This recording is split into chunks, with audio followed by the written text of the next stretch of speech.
Figure it out. Hello, this is Adam Koralik with Flying and Eating. Today, let's go somewhere and do something, and make sure to like, comment, and subscribe. Hey guys, it's Adam here. On the last time on Flying and Eating, I went out to Tokyo, Japan. Yes, we're actually out here. The country is finally open. We can explore, we can have some fun. So stay tuned because this is going to be a whole lot of videos, so no need for a long intro. Let's just get going.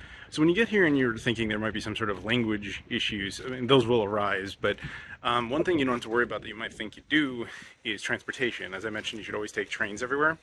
One of the things that makes it so cool is that almost all of it's dual language in English.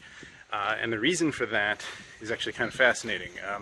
So it's my understanding that Japan, specifically Tokyo, wanted to host, I think it was the World Cup in like 2002. And prior to that, they really only had Japanese on everything. Makes sense. It's their country. They can do what they want. But basically, they wanted to start hosting a lot of events. The World Cup, obviously the Olympics at one point. And it was kind of came down to a lot of countries saying like, look, your country's awesome, but like nobody can navigate it except you because everything's in Japanese only. Nobody can speak that. So they were like, okay, all right, we'll put up some Western languages. And so for a little while, they actually went with French over English. And it caused a lot of problems because the only people that could really use it were the French and the occasional French Canadians. It just wasn't, it didn't really help. And there was a former prime minister, I don't know which, of Japan, who basically came out and more or less said like they were changing it to English because French was worthless. And then the French demanded an apology and blah, blah, blah. It was a whole thing. But yeah, anyway, to this day, English is very commonly displayed on street signs, on train stations.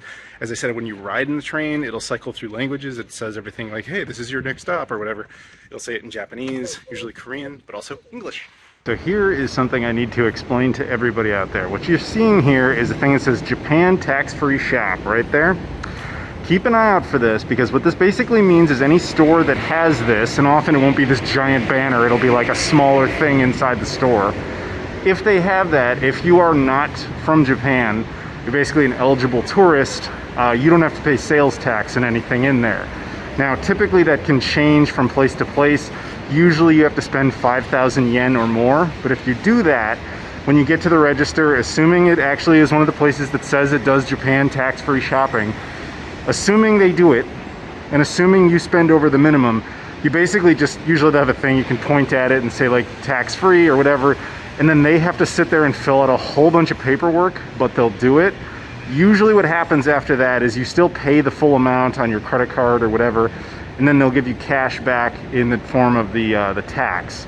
That's actually a good way to get cash, by the way, because I hate using cash, but you can get some of that back and then put it on your train card and all that sort of stuff. Eventually, when you get to the airport, you have to put all these little pieces of paper into a little drop box. It's totally meaningless. Keep in mind, they will take your passport when they do this tax-free thing. They have to basically take a receipt and like staple it inside the receipt, inside the passport. Don't take it out, don't touch it. And even though they might say like, oh, you're not allowed to open the items or whatever, you totally can, no one will care. All that matters is when they give them your passport, let them do their thing, get your cash back, and just leave your passport alone until you get to the airport. Here's something you'll see a lot. The Japanese have an affinity for American style diners. This one just straight up admits it, American house diner. But a lot of the ones you guys know, like Denny's is here, although it's not nearly as terrible as the Denny's we know. But they have a whole bunch of other ones that sound like they would be from the US, but they're not. Places like Jonathan's and a whole bunch of others. They're actually not bad. I'm not gonna sit there and say they're gourmet dining, but they're way better than the American version. I know what you're going for, but man, that is a horrible, horrible title when said out loud. Woof. So I'm walking to a store, and I thought I'd show you guys this. Back there is a Yokohama stadium. That's a baseball team stadium. And here is one of those little Japanese garden type of parks. Nice little park right outside of the Yokohama station, or Yokohama Stadium, excuse me. Yeah, not bad. Sorry, jet lag is actually starting to hit me. I've been doing so well so far, but from my body's clock, it's like 1 in the morning. And my body's starting to be like, yo, dog, go to sleep. And I'm like, no. So, yeah.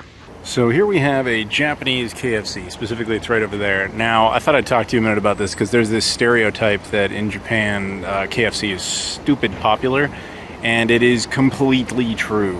So apparently the origin of this, the genesis of the whole thing, as it was explained to me, was in short, in the 1970s, KFC came up with a great ad campaign for Japan, essentially convincing them like, hey, you know what Americans do on Christmas? They all get together and they go to KFC. That's where they all hang out.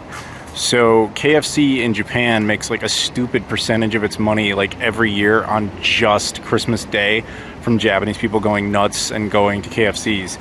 So it's like popular year round, but on Christmas apparently it's like a huge thing. The irony, of course, is Americans do not do that. And this is our goal tonight, the Book Off Plus. I've been here before, actually. We're going to look for video games, and we'll see what else we can find, if we can find anything that we like. I'm sure there's going to be cool stuff, though.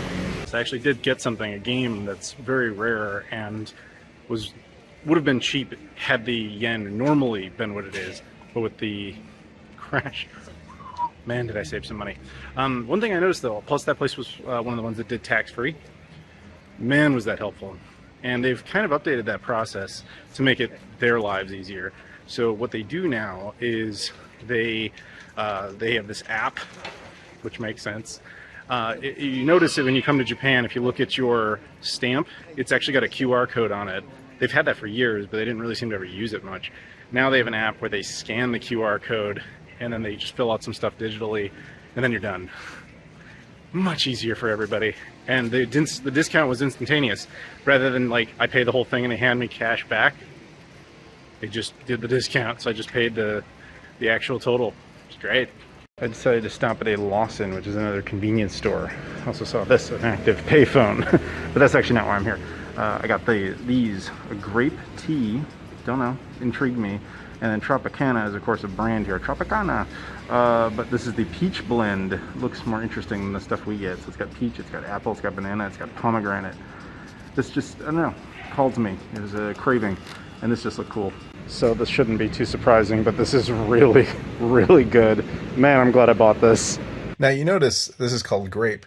They refer to the purple ones as grapes, but I guess they refer to the green ones as muscats, sorry. They have a different word for it. It's interesting. But yeah, this is great. Ohayo gozaimasu. So yeah, here's the thing. I'm going to stop with the days thing because I can't keep track of it. Whatever. But anyway, or maybe the editor me will figure it out. I don't know. And if I didn't, sorry. Anyway, it doesn't matter. So today's plan, I'm going to go get something to eat over at 7-Eleven real quick. And then we're going to do an adventure out to a couple of stores, including one called Ecotown. Now, Ecotown is like this huge collection of like stores, like Hard Off, Mode Off, Book Off, etc. Just tons of them all together. There's even Garage Off over there, which is for car parts. We're not going there, but there's a bunch of stuff over there. So we're going to do that. But I've run into a small problem. So fortunately, Japan hasn't been too into the cash thing anymore. They obviously still care about it, but credit is largely accepted everywhere now, except for the trains. Now, fortunately, I came here with 8,000 yen cash still, which is about, well, it used to be about $80. Now it's like 60. But again, that doesn't change too much. Well, the problem is my ATM card no longer functions. You know why? The last time I ever used it was in Japan. I don't use the ATM card. So I called up my bank and they're like, oh, yeah, we can get you a new one, but it's got to be like mailed to you. Doesn't do me any favors currently, does it? So I'm going to have to see if I can come up with a different way to get some cash. So I stopped in a grocery store and I thought I'd show you guys some stuff. We have Dr. Pepper's here, which is kind of uncommon to see outside the US. Two different versions. We've got, looks like the regular one, and the one that's called over 20 fruit flavors, which has two different bottle variants. Interestingly, look at this. It's distributed by Coca-Cola here. That's kind of fascinating. Pepsi Special Zero, which I believe this is the laxative one, like the laxative Pepsi, laxative Coca-Cola, and laxative Pepsi. And then we have Pepsi Big, which actually, if you guys saw the video that I did with Jesse, we had this, and its poor English is still there. But that's the zero version, and that was the regular version. But check this out. Soul Blast limited edition Coca-Cola from the Creations line. I have not seen this anywhere. This might be a Japanese only thing.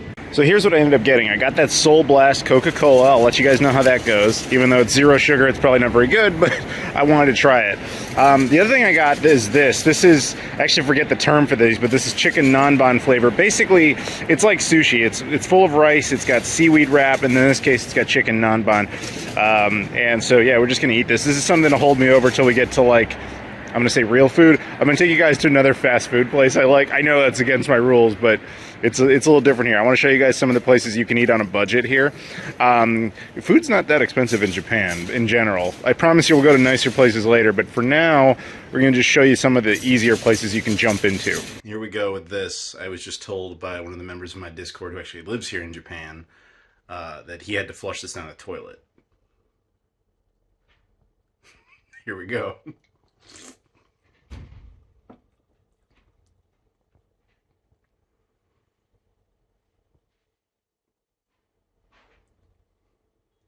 I don't know what that's supposed to be. It just tastes like a really weak Coca-Cola. Like,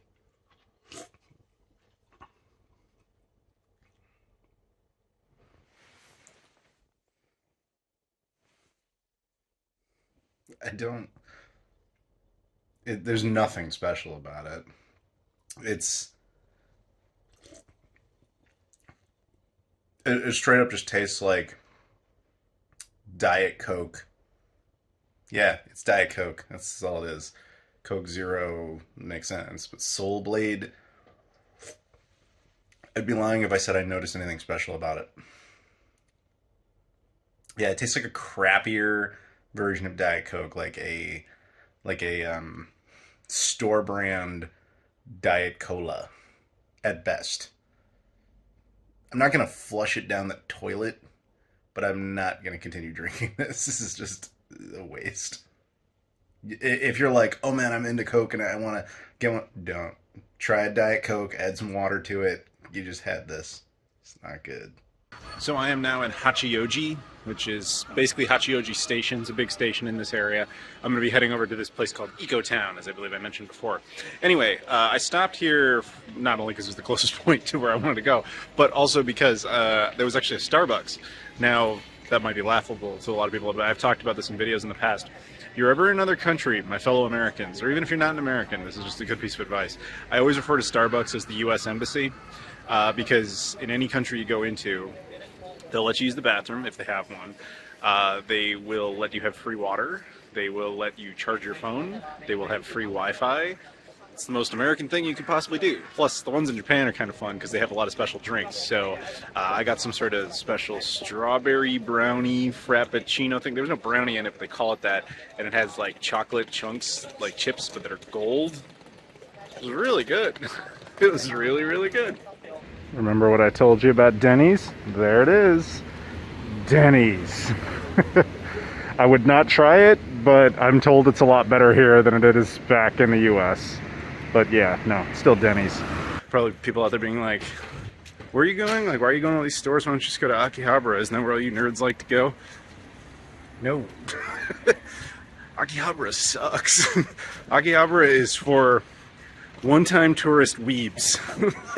like the people who've only come here once in their entire life, and they just kind of want this Las Vegas fake effect. That's what that is. It's actually a terrible place to shop.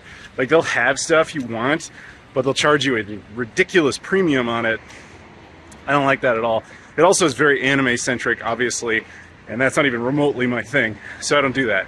I prefer to venture out into the more rural areas, by comparison, within the Tokyo Bay area, which can be kind of interesting because you get your own little adventure out of that, but also you definitely encounter a lot of Japanese who look at you like you're some kind of alien, because I kind of am, you know, gaijin, white guy walking around. And I thought I'd take a second to kind of talk about what that's like. Again, as a tourist, I can only speak from this perspective as a tourist that does not speak the language, and as a white man, because this is probably going to be, you know, vary based on ethnicity, etc.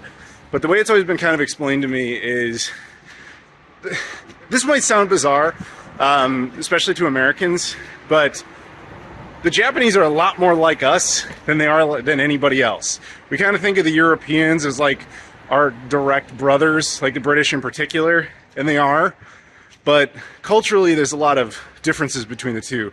I would argue most European countries are very more aware of how the world works from country to country, whereas the US tends to think of itself as the center of the universe.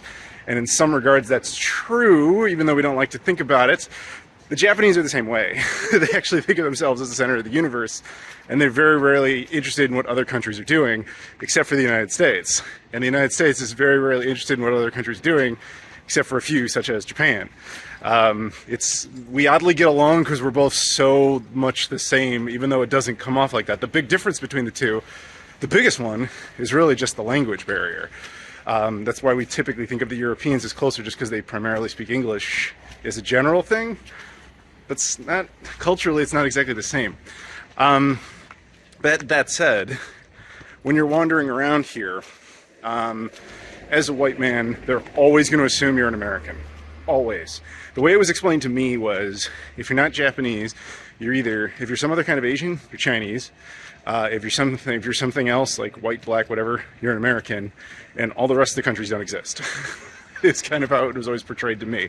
Now, I again am not Japanese. I did not grow up in this society, and I can't speak to that personally. That's just how it was explained to me. Obviously, they are aware of other countries, but they don't tend to think about them much for different reasons. Just like we might struggle in the US to differentiate between individual African nations. It's kind of the same thing. So as a gaijin walking around, there's actually a term for us. Gaijin means foreigner, but also there's I forget what it is, but it basically means stupid foreigner, like stupid gaijin. It's called gaijin benefits, where as a white dude, they think so little of me. They have such low expectations. They don't really care what rules I follow. I'm kind of like this is a beehive. Japan is a beehive. Everybody in it is part of that, contributing to that society. I am not. I'm just a guy inside the hive. Kind of like, in reality, there are, different species of insects that can freely get inside of a beehive because they smell like the bees, or they dance like them, but they aren't actually one of them. It's kind of like that. They know I'm here, they know I'm weird, but they don't really care what I do. And it results in certain benefits, like when it's... Like, I can get away with certain things were I to try, just because I'm expected to be stupider. I'll tell you guys some stories about that later, but it's bizarre. I'll give you one great example. So, if you were driving, which I would not be doing, you might get a speeding ticket. Now, if I was Japanese or I spoke Japanese, I'd be in some trouble there. They'd have to explain it to me, I'd get a big fee, and blah, blah, blah. But because I don't speak Japanese, because I am not from here, if I got a speeding ticket, chances are I wouldn't be worth dealing with, and they would just let me go because they understand I'm going to leave in a week or so, and this isn't worth anything. So in a sense, I get away with something that a Japanese cannot. Whether that's good or bad, I don't know. It has its perks. Like on the train, a lot of the time Japanese don't really want to be near you. So even if it's a crowded train, there's a good chance you'll be completely on your own. Let me give you a perfect example of gaijin benefits. I once accidentally, I want this key, very accidentally broke a law here. I didn't mean to, but I was caught in the process of doing that. So let me explain what happened. I was once at a train station. They had a public bathroom. Went ahead and I used it. Now, Japanese toilets can sometimes be a little confusing because there isn't just a flush. There's like a whole bunch of stuff. I remember once I went to a McDonald's and their toilet basically looked like a calculator. Like I had no idea what it was like. It obviously had a bidet and all that sort of stuff, but I literally couldn't figure out what to do with it. But that's not the big one. So I'm at this train station and I'm just like, oh, okay, I'm gonna do my business and then I'm gonna flush. But there was like 8 different things and I picked the one I thought was the flush. It was not. It was the a woman is getting attacked alarm. So then I found the flush and I'm kind of panicking because I'm like, I think I just did a bad thing. And I walk outside and this really angry little cop guy kind of runs over and he's looking, for like who the woman is, like what's going on.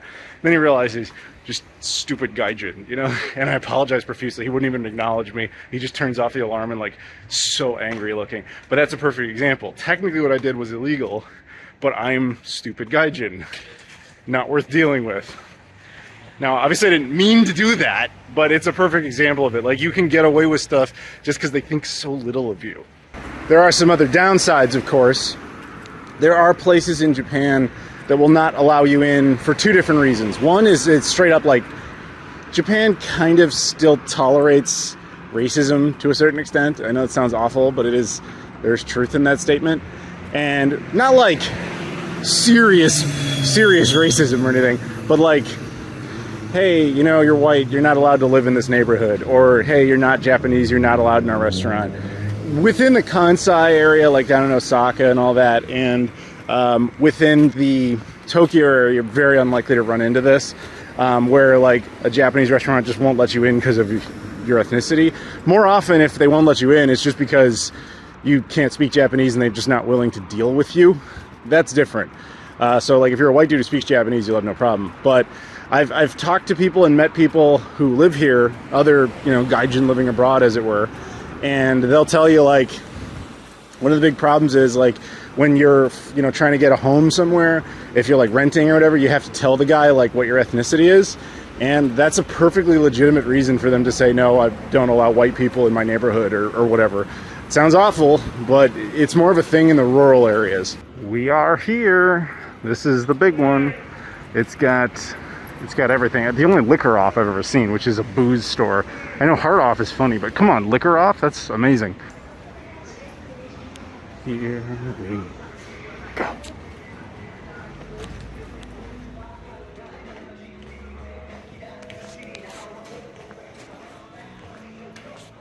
So we've got various things here. Look at this. A Sega Wonder Mega. I would be more impressed, except I actually own one of these. That's over $1,000. PC Engine Duo R. That one's like 200 something. But I think it looks like it comes with the box. That's cool. See, I want this, the Mega CD Model 2. Nope. It's like 250 bucks for that. And I just want it just for the novelty. I have the American one, but having the Japanese one would be cool. But not for that kind of money. Ooh, that's kind of cool. The PC Engine with this whole like unit thing. I forget what it's called offhand, but that's pretty neat. But again, not $275 neat. Oof. Lots of cool stuff though. Core graphics, I got one of those. I'll show you something kind of neat. See that? Every single one of those is a sea of PlayStation 1s. And each one is roughly $3, if that. Maybe like $2, $2.50 with the exchange rate now. Wow. Check this out. This is a light gun for the Famicom, aka the NES as we know it. that's a little bit cooler than the Zapper. I gotta put that out there. This seems familiar. I can't quite put my finger on it. Odd, right? Oh man, I bet that's good. It's an Indian restaurant, but Indian food in Japan is slightly different than any other country I've ever had it in. It's pretty good stuff. It's just that it kind of adheres more to the Japanese palate, which is a very good thing. So we are here at Sukiya. This is a chain throughout Japan. These are usually 24 hours. This is one of my favorite like junk food type of restaurants. Like, I'm gonna call it fast food. It's not really fast food. It's like sit down fast food, whatever. It's really good. By Japanese standards, I'm sure it's very mediocre, but this is a nice place to get into, and they have the menu there, and a lot of the stuff is all set there, you know, is in English and everything, and you can just kind of point at whatever you want, which is pretty much my plan. This is one of those places, by the way, so you can look at some of the imagery there, where they give you a raw egg, and then you like crack that, and you basically use it as a sauce. For anybody out there who's like, wait, what did you say? We use raw egg? In Japan, that's a very, you know, common thing. But the thing with Japanese eggs is that they are very, very controlled. Japan has very specific rules about that. Highly regulated, I guess is the word I'm looking for. And as a result of that, their eggs are very clean and very, you know, very, very edible, even when not cooked. Like, we would never think to do that in the West, but here, you can totally do that. All right, our food has arrived. So we've got this like beef and green onions and regular onions and white rice dish. And then we've got our raw egg, which we're gonna crack on this. And then, you know, basically drains the white away from the yolk. And then you take the yolk and you just kind of throw it on and then mix it up and it just becomes a sauce. This is gonna be really hard to do with one hand, but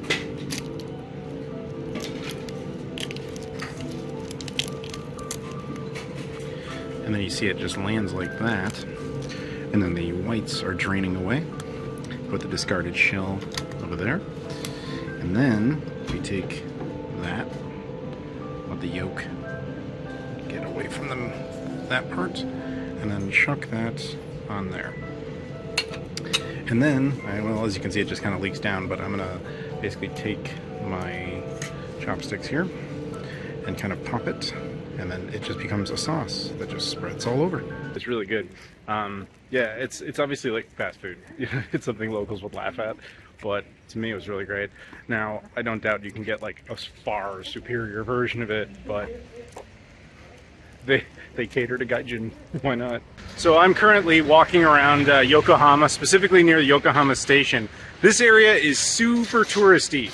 You'll see a lot of English, but you'll also see a lot of Americanized chains and like a lot of cool stuff. Actually, over here, I'm going to show you guys something special. You know, I'm always trying to make you feel nostalgic about things you might remember from the American past, things that might surprise you to find out that they are still here in some form.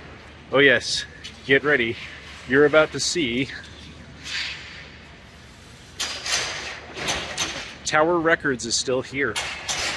So you can see this place caters so much to tourists and gaijin that this is only in English. That should tell you a lot. Very little actual Japanese on anything.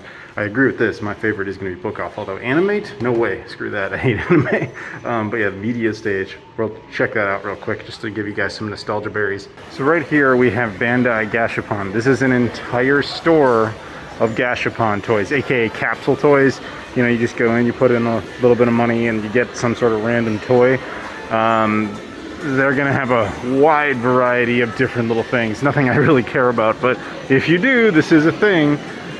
Some basic electronics stores, a big camera outlet where they have a lot of, think of this kind of like a Best Buy. Basically, they'll have that in there. We can go take a look, see if there's anything interesting. But what I'm going to show you is, which you can see right over there, Tower Records.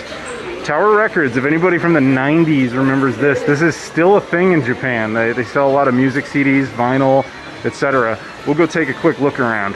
All right, so we're inside, and yeah, lots of music CDs. You can still listen to stuff that's coming out.